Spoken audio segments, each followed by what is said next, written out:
So when I'm working on the pelvis, right? Now, the ligaments that you're talking about, and I have a really neat app I can show it to you, but they all, as you know, they all come in through the back of the pelvis. I would love to get my hands in here and just do all this molding as if but when I work on the pelvis, obviously there's an abdomen there. So it's that same momentum. So when I'm touching and working on a bowl, I'm not doing surface. I'm looking to almost like that ball was bouncing into my hand and then back out again.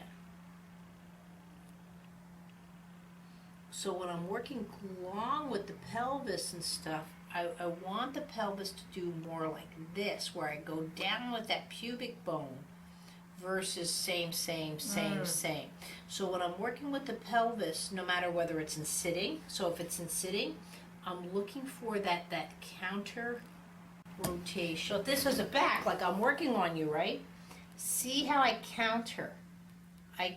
See how I'm not doing same or same. So I counter.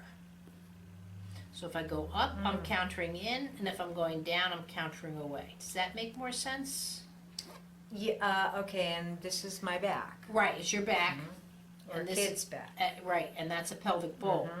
So I want the momentum to be as minimum as possible. So put your hands on the ball, see if you can feel it. So here's the ball, right? So I'm looking for, see, I'm bringing up on the pelvis, back in, and back out. It should feel almost like a heartbeat or like butterfly wings fluttering versus, see how that's, and see if I'm topical versus down into the pelvis. Feel the difference in the way that the movement carries in the ball. Yeah, I do. So it's more like clay on a wheel. So you don't let the clay fly around here. Right. It's just going to go. Right.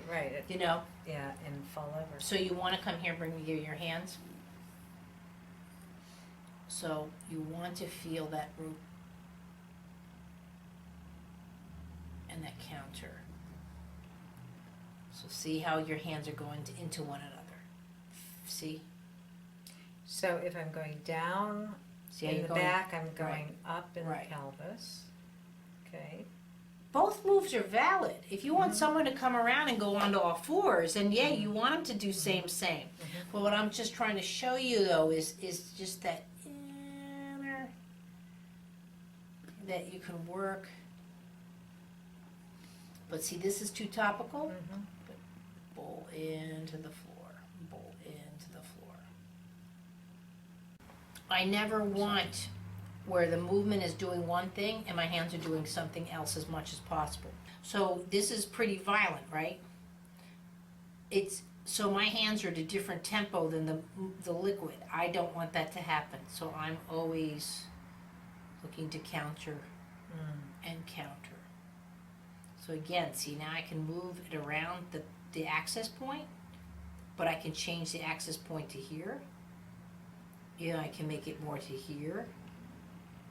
But I'm always looking for that fluid to be responsive with me versus a total separate movement. And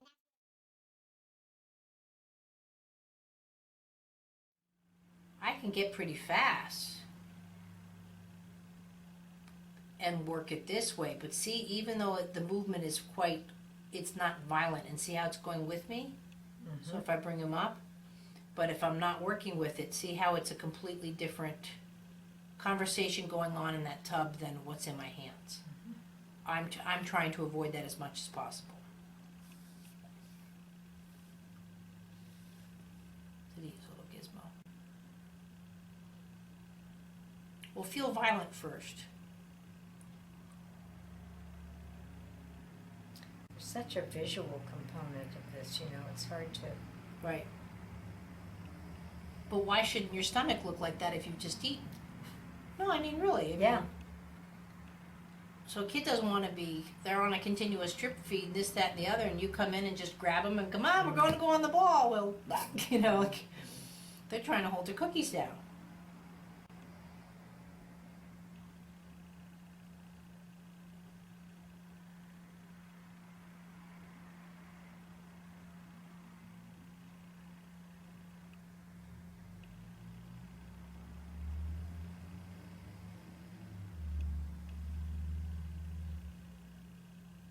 because again, like if I'm working with the ball, then, you know, I still can keep these same principles.